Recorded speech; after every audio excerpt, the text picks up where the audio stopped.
नमस्ते, मैं हूं दिग्विजय सिंह और आप देख रहे हैं न्यूज पथ। उत्तर प्रदेश का एक शहर बदायूं, यहां पे एक स्कूल, होली चाइल्ड नाम था उस स्कूल में।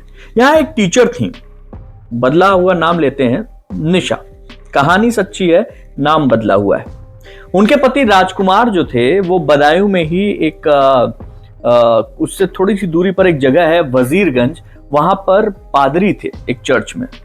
राजकुमार अक्सर चर्च में ही रुकते थे और निशा को अपने ही उसी स्कूल कंपाउंड में एक कमरा मिला हुआ था, घर मिला हुआ था जहां वो रहती थी और राजकुमार वहां अक्सर आया करते थे क्योंकि 22-25 किलोमीटर की दूरी थी। राजकुमार और निशा के अलावा दो बेटियां उनकी थी, दो बेटियां उनके साथ में ही रहती थी। राजकुमार निशा की शादी कैसे हुई? ये लोग लखनऊ में थे। लखनऊ में एक ट्रेनिंग के दौरान इन लोगों की मुलाकात हुई और मुलाकात प्यार में बदली।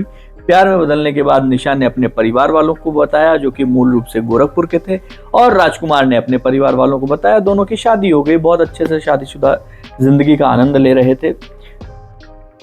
निशा और ये राजकुमार दोनों लोग जब यहाँ आए बदायूं, तो यहाँ पे निशा की नौकरी स्कूल में लगी।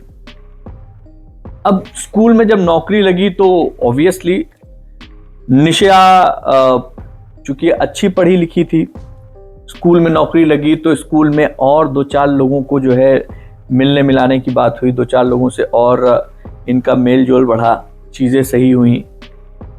अब जब निशा खुद अपने पैसे कमाना शुरू करती है, तब उसको कहीं ना कहीं लगता है कि शादी करने में थोड़ी सी जल्दी कर दी मैंने।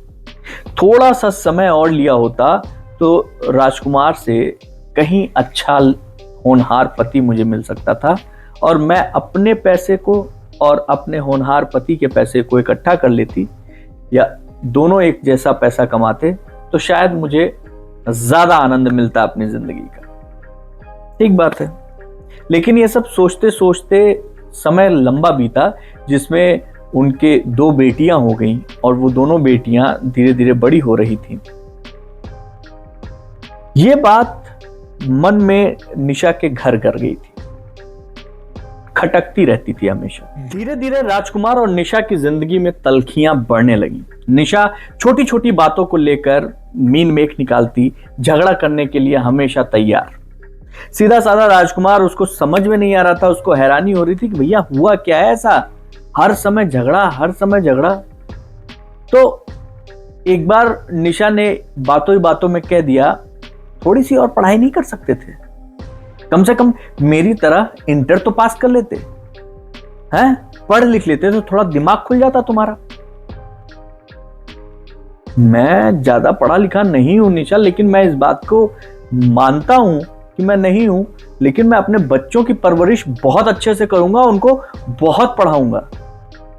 निशा इस तरीके के जवाब पर और चिल्ला जाती। वो कहती, रहने दो, बच्चों के बारे में तुम मत सोचो, मैं देख लूंगी। अब इस तरीके से जब लड़ाइयां होती तो केवल राजकुमार ये चाहता किसी तरीके से ये लड़ाइयां रुक जाएं, बस, और उसका कोई मोटिव नहीं रहता था। लेकिन ये लड़ाइयां रुकने की जगह लगातार बढ़ने लगी। अब इन लड़ाइयों के बीच में एक नाम सामने आने लगा, वो था अर्जुन। अर्जुन उसी स्कूल का चपरासी था जिस स्कूल में निशा पढ़ा रही थी। अर्जुन अक्सर देर तक स्कूल में रुकता, सारा काम खत्म करने के बाद वो वहां से जाता।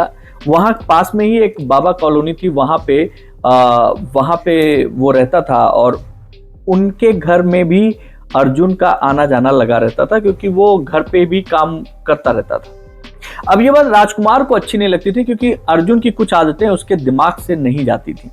तो वो अक्सर निशा को कहता है कि निशा, तुम टीचर हो, वो चपरासी है, अपने स्टैंडर्ड का ध्यान रखो। निशा हमेशा जवाब देती कि रहन दो, मेरे स्टैंडर्ड की चिंता मत करो, और वो जो है सरकारी नौकर है। और इस तरीके से बात कहीं आगे ना बढ़ जाए, राजकुमार हमेशा चुप हो जाया करता था। निशा के दिमाग में ये बात अचानक से घर करने लगी कि अगर कभी ऐसा हो जाए कि कुछ अर्जुन जैसा कोई मिल जाए जो सरकारी नौकर हो, सरकारी नौकरी हो, मेरी भी है, अर्जुन स्वस्थ था, स्मार्ट था, तो मजा ही आ जाए। अब राजकुमार की गैर मौजूदगी में अक्सर निशा के दिमाग में रहता है कि किसी तरीके से अर्जुन को बुला लिया जाए। अब एक दिन अचानक से फोन किया अर्जुन ने कि भाई मुझे आज राजकुमार ने कि मुझे आज चर्च में रुकना है।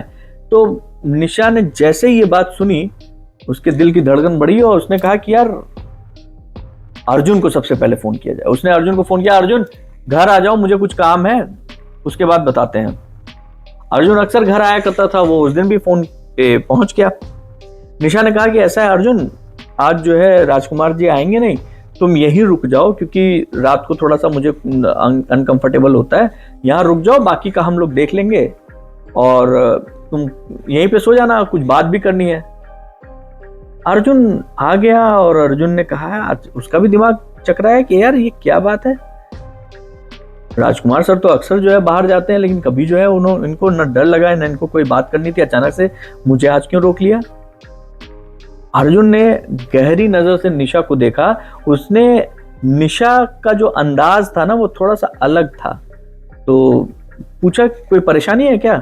अर्जुन बोला नहीं मैडम ऐसी कोई बात नहीं, बस यही सोच रहा हूँ कि साहब तो अक्सर घर से बाहर जाते हैं, आप कभी नहीं रोकती हैं, अचानक से मुझे आज। क्या वो चिंता मत करो तुम, नहीं साहब मुझे पसंद नहीं करते ना, आप रोकेंगी तो कहीं कोई बात हो जाए तो। क्या साहब नहीं पसंद करते ना, मैं तो पसंद करती हूँ। अब ये उस निशा के मुंह से निकला नहीं था कि अर्जुन ने सारा मामला समझ लिया। अर्जुन खुद भी जवान था, उसने शादी वादी नहीं की थी, चीजें जो है उसके दिमाग में भी कुछ खिचड़ी पक रही थी। थोड़ी देर के लिए अर्जुन वो जो 2 बच्चे थे उनके साथ खेलने वेलने लगा। निशा ने खाना बनाया, खाना बनाने के बाद अपने बच्चों को सुला दिया और निशा ने अपना और अर्जुन का खाना लगाया। खाना खाते खाते अर्जुन ने तारीफ करके कहा, मैडम बहुत अच्छा खाना बनाती हैं आप, मजा आ जाता है खाना खा के। तो निशा ने कहा खाना ही नहीं, मैं और भी बहुत से काम बहुत अच्छे करने लगी हूँ। और उसके बाद उसने जो हंसी दी, अर्जुन को बहुत सारी चीजें समझ में आने लगी। अर्जुन से उसने पूछा कि भाई शादी वादी क्यों नहीं की। तो अर्जुन ने बोला कि भाई रिश्ते तो बहुत आए मैडम, लेकिन आप जैसा कोई नहीं दिखा इसलिए इरादा बदल दिया। क्या मतलब। निशा चौंकते हुए बोली कि मतलब आप जैसी स्मार्ट, आप जैसा सुंदर जीवन साथी मिले तो क्या ही बात है। अब अर्जुन की बात सुनकर निशा भी मन ही मन खुश हो रही थी। अब इसमें कुछ बचा नहीं था कहने के लिए। तो खाना खाते खाते बात करते करते निशा ने अर्जुन को बिस्तर, उनका खाना खत्म करने के बाद जमीन पर लगा दिया, अपना बिस्तर ऊपर लगाया। बातचीत हुई तब तक अचानक रात जैसे ही गहराई गई। बच्चों के कमरे को देखा, देख के वापस आई। आने के बाद अर्जुन जाग रहा था। निशा ने पूछा नींद नहीं आ रही है क्या। तो उसने कहा हाँ नींद तो नहीं आ रही है, लेकिन आपके पति जो है वो मैडम क्या सोचेंगे, अगर वो आ गए होंगे तो बड़ी दिक्कत हो जाएगी अगर कभी आ गए। तो निशा ने कहा नहीं नहीं तुम उसकी चिंता मत करो, कोई नहीं आने वाला। और मैं तुमसे कुछ और भी बात करना चाह रही थी, मुझे तुम बहुत अच्छे लगते हो और पसंद आते हो तुम मुझे। अब ये बात उनके मुंह से निकली, अर्जुन को समझ में आ गया कि चीज कहां है, क्या अटका है, क्यों रोका गया है। उसको करंट लगा लेकिन उसको विश्वास भी नहीं हुआ और वो निशा का हाथ जाके पकड़ता है और निशा भी हाथ पकड़ती है और बिना कुछ बोले निशा और अर्जुन दोनों फिसल जाते हैं और फिर स्पर्श के उस दलदल में जाके गिरते हैं जहां से एक हंसता खेलता परिवार बिखरने के लिए एकदम तैयार था। उस दिन जिस्मानी रिश्ते बनाने के बाद निशा की जिंदगी की दशा और दिशा दोनों बदल गई। अब बीवी ने बेवफाई करने के लिए अपनी कमर कस ली थी। आए दिन पति से झगड़ा करना, पति को यह महसूस कराना कि तुम बिल्कुल नाकाबिल हो, नाकारा हो।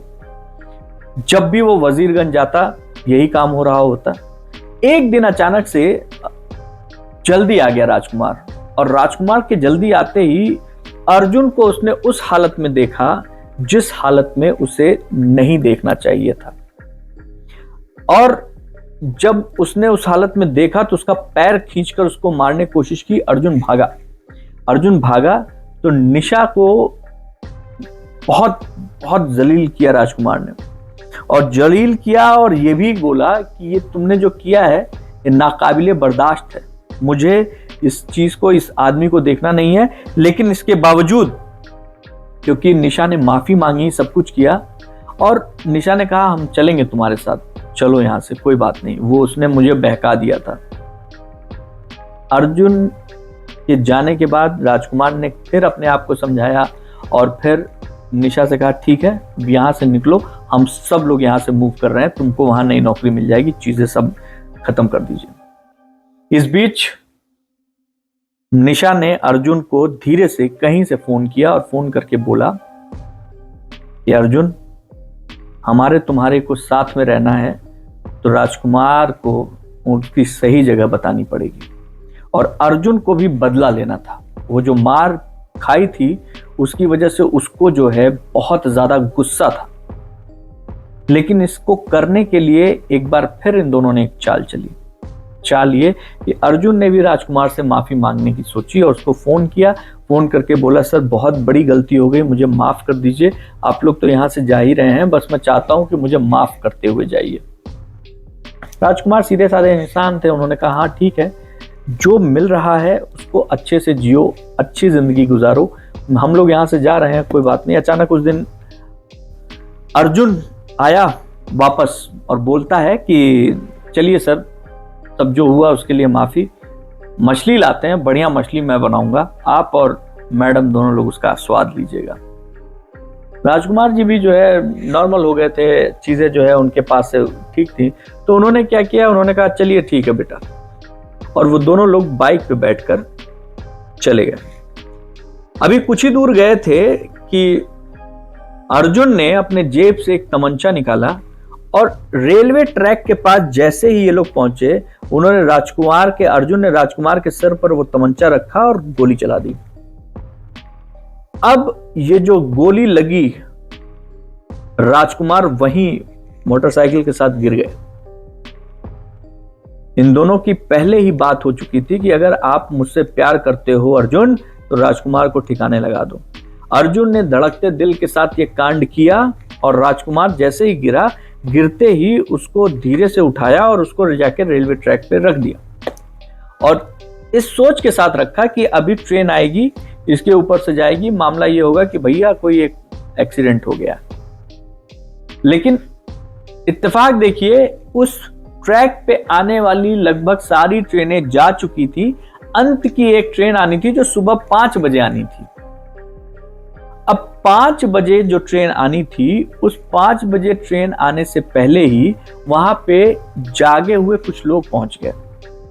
कुछ ऐसे लोग जो मॉर्निंग वॉक के लिए अक्सर नहीं चले जाते हैं, रेलवे ट्रैक के पास में होते हुए मॉर्निंग वॉक कर रहे हैं, जल्दी जाने वाले लोग, उन्होंने देख लिया कि यहाँ पे एक लाश पड़ी हुई है और फिर उस लाश को देखते ही उन्होंने अपना दिमाग लगाया कि इस जगह पे ये लाश पड़ी है, पुलिस को फोन किया जाए। पुलिस को फोन किया गया, पुलिस वहां आती है और पुलिस के आते ही वहां पे जो सिचुएशन बनी, उस लाश को तुरंत अपने कब्जे में लेती है, पोस्टमार्टम करती है, तो पता लगा गोली मारी गई है।